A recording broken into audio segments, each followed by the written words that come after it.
سر صاحب آج تو میرا ارادہ یہ تھا کہ میں ہر پروگرام میں آپ سے بہت سے سوال کرتی ہوں، تو آج جو آڈینس آپ کے لیے سوال بھیجتی ہے، آپ کو فالو کرنے والے آپ سے جاننا چاہتے ہیں، وہ سوال شامل کیے جائیں. اور ہاں یار، ہم اب ہمیشہ سوال ہم کہتے ہیں بھیجیں، وہ بھیجتے ہیں، آپ سوال ہی نہیں ان کے لگاتے. اصل میں کرنٹ افیئرس کی بھرمار اتنی زیادہ ہوتی ہے کہ اس پر آپ کا انپوٹ، اس پر آپ کا آج فارغ کرو کرنٹ افیئرس. اچھا، آج آن دیو سوال. لیکن ایک موضوع ایسا ہے جس سے تھوڑا بہت کرنٹ سب کو لگے گا، تو میں چاہتی ہوں کہ وہ شامل کر لیا جائے.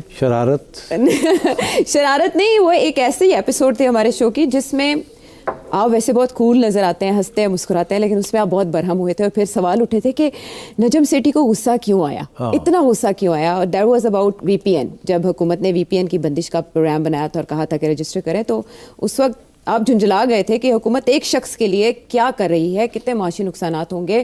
جو انفلوئنسرز ہیں یا جو ہمارے نوجوان ہیں جو اس کے ذریعے ارن کر رہے ہیں، فری لانسرز ہیں، وہ سب متاثر ہوتے ہیں. اور اس غصے پہ لوگ سوچنے لگ گئے تھے کہ واقعی اتنا سیریس میٹر ہے جس کی وجہ سے سیٹھی صاحب کو بھی غصہ آ گیا. اس پر ایک رپورٹ آتی ہے top10vpn.com میں ریسرچ کے بعد کہ پاکستان لیڈ کر رہا ہے انٹرنیٹ اور سوشل میڈیا ایپس کی بندش کے نتیجے میں ہونے والے مالی نقصانات میں. اب اس فہرست میں دوسرے ممالک بھی ہیں، اور وہ ممالک آپ دیکھیں کہ کون سے ہیں. میانمار ہے، ان میں سوڈان ہے، اور وینزویلا ہے، بنگلہ دیش ہے، بھارت ہے، اور پاکستان ان کی لسٹ میں ٹاپ کر رہا ہے 1.62 ارب ڈالرز کے مجموعی مالیاتی نقصانات یا اثرات کے ساتھ. سب کے ذہن میں یہ سوال آتا ہے کہ آخر کون سی ایسی چیزیں ہیں جس کی وجہ سے حکومت اتنا بڑا معاشی نقصان بھی جھیلنے پر تیار ہو جاتی ہے، اور اسپیشلی ریاست کی ڈومیسٹک اور گلوبل پالیسیز کو میڈیا کیسے امپیکٹ کرتا ہے؟ بڑا آپ نے لمبا چوڑا سوال کر دیا ہے.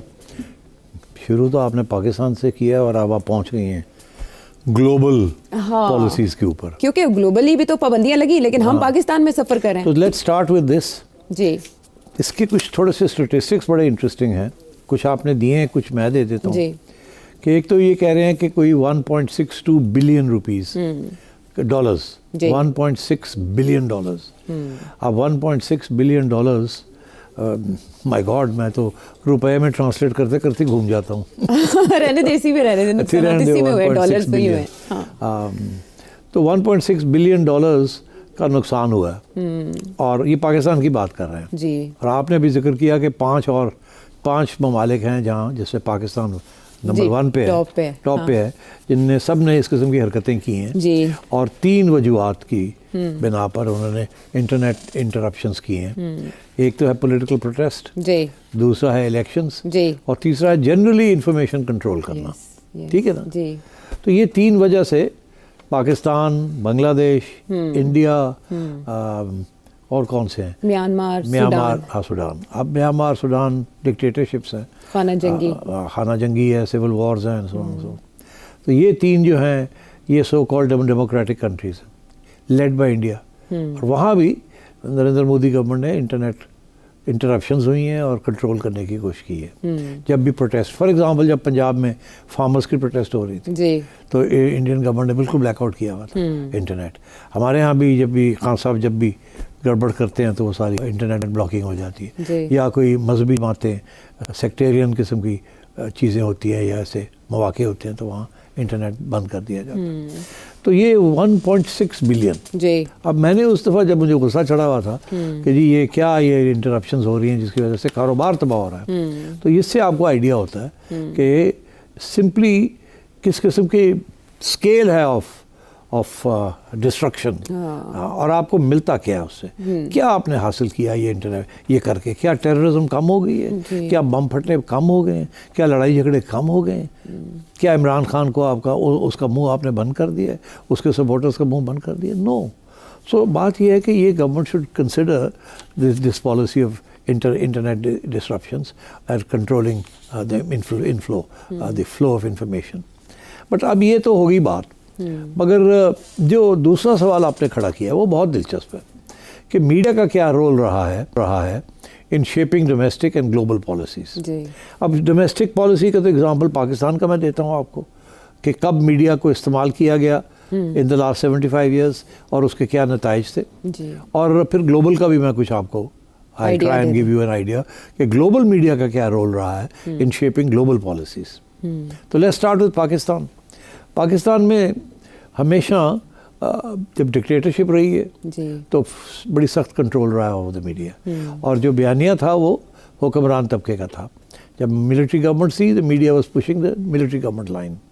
تو 30 سال تو ڈائریکٹ ویسے ہی ہو چکا ہے. پھر کوئی 10 ایک سال تو ہائیبریڈ گورنمنٹ چلتی رہی ہیں، اور وہ بھی گورنمنٹس ایسی جس میں سیم پیج کا راگ ہوتا تھا. تو وہ اس وقت بھی میڈیا کو کنٹرول کیا گیا اور انفارمیشن کو روکا گیا. تو پالیسیز تو، اور اس سے پہلے ایک زمانہ تھا جب کہ کوئی میڈیا تھا ہی کوئی نہیں. 1950s میں کون سا میڈیا تھا؟ 1-2 اخبار تھے، دیٹ واز اٹ.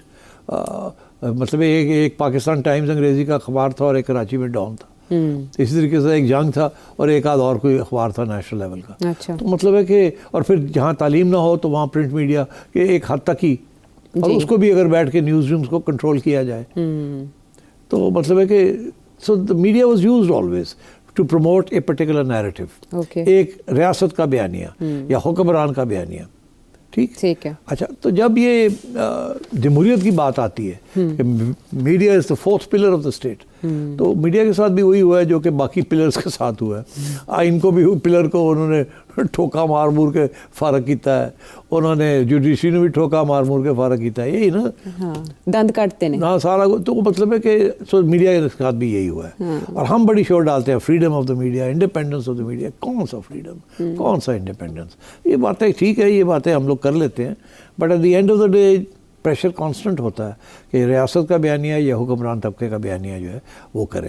اور اس میں ایک بہت بڑی تبدیلی آئی ہے جس کی وجہ سے ہماری آزادی، سو کالڈ میڈیا انڈیپینڈنس، اور بھی ختم ہو گئی ہے یا ریسٹرکٹ ہو گئی ہے. وہ کیا ہے؟ گلوبل میڈیا سے لے کے پاکستان میڈیا تک ایک ڈیولپمنٹ ہوئی ہے.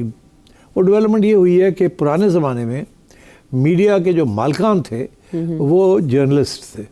ٹھیک، وہ نارمز جانتے تھے جرنلزم کی، اور نارمز بھی جانتے تھے اور اپنی آزادی کو بھی گارڈ پروٹیکٹ کرتے تھے. It was not a money making machine, okay, it was a machine for social consciousness. Okay. وہ اسی لیے تو بات بنی تھی نا دا 4th اسٹیٹ، کہ اب وہ جب سے یہ سرمایہ داری نظام اور شروع ہوا ہے تو اس میں ہوا یہ کہ آہستہ آہستہ سرمایہ داروں نے کیپچر کر لیا میڈیا کو اپنے مفادات کے لیے، اپنے مفادات کو پروموٹ کرنے کے لیے. جہاں سرمایہ دار نہیں ہیں وہاں ایلیٹ کے جو حصے ہیں جو اپنے انٹرسٹ کو فارورڈ کرنا چاہتے ہیں انہوں نے کنٹرول کر لیا. اب پاکستان کے اندر اب بہت کم میڈیا آرگنائزیشنز ہیں جو کہ ابھی بھی جرنلسٹ ان کو چلا رہے ہیں، اور جرنلسٹ ان کے جو مالکان ہیں وہ اور کوئی انڈسٹری نہیں ہے ان کے پاس. وہ ایک آدھ رہ گیا جیو ٹائپ. باقی تو یہاں حالات یہ ہیں کہ the media has been taken over by either contractors or politicians directly who are part of ministries اور information ministry سے اور ادھر سے وہ ایڈز لے کے اپنا کھاتا پورا کرتے ہیں and لائن چلاتے ہیں اس حکومت کی. سندھ کے اندر ایسی ہے، پنجاب میں بھی ایسی ہے. تو ایک تو یہ ہوا میڈیا کے ساتھ، تو اس کا یہ مطلب ہے کہ بالکل کنٹرولنگ ہو رہی ہے اب. مگر جو دوسری چیز آپ گلوبلی دیکھیں تو وہاں بھی ایسا ہی ہو رہا ہے. وہاں بھی the Israeli lobby is so powerful that they have a very very strong grip over Western media. پہلی بات. دوسری بات یہ ہے کہ وہاں کے بھی جو بڑے سرمایہ دار ہیں، بگ بیرنز، انہوں نے بھی بہت بڑے انٹرسٹ سٹیکس لگائے ہوئے ہیں میڈیا کے اندر. شروع کیا انہوں نے پرنٹ سے، پر الیکٹرانک میں چلا گیا. حال یہ ہے کہ آج کل BBC جیسا ایک ادارہ جو کہ جس کی آزادی کے بارے میں دھوم اتنی تھی، وہ BBC کے اوپر بھی بڑی سخت تنقید ہو رہی ہے کہ وہ بھی اب ریاست، پہلے بھی ریاست کا ادارہ تھا مگر 4th پلر تھا، مگر اب وہ BBC بھی اتنا کمپرومائز ہو گیا ہے کہ اس کے انڈیپینڈنس کے اوپر بھی لوگ جو ہے نا سوچتے ہیں 2 دفعہ کہ یہ BBC بھی جو ہے، اسپیشلی جب اوپنلی ایک اس کی گورنمنٹ کی ایک policy who like in Palestine یا لائک سپورٹنگ اسرائیل، تو BBC کو بھی بڑے خیال سے کام کرنا پڑتا ہے. And so it also ends up toeing the line. Right. تو اب that is where the media is. But to go back to the global role of the media, میں تھوڑی سی اگر آپ ٹائم دیں میں آپ کو بتاؤں، بہت ایک امپورٹنٹ ڈیولپمنٹ ہوئی تھی. فرسٹ ورلڈ وار جب ختم ہوا ہے، Right. تو اس کے بعد ویسٹرن پاورز نے مڈل ایسٹ کو کاٹ کوٹ کے حصے بنا کے ایک دوسرے کے حوالے کر دیا. ٹھیک، مڈل ایسٹ کے ساتھ کارونگ ہو گئی تھی، نیا میپ بن گیا تھا مڈل ایسٹ کا. اسی طریقے کے ساتھ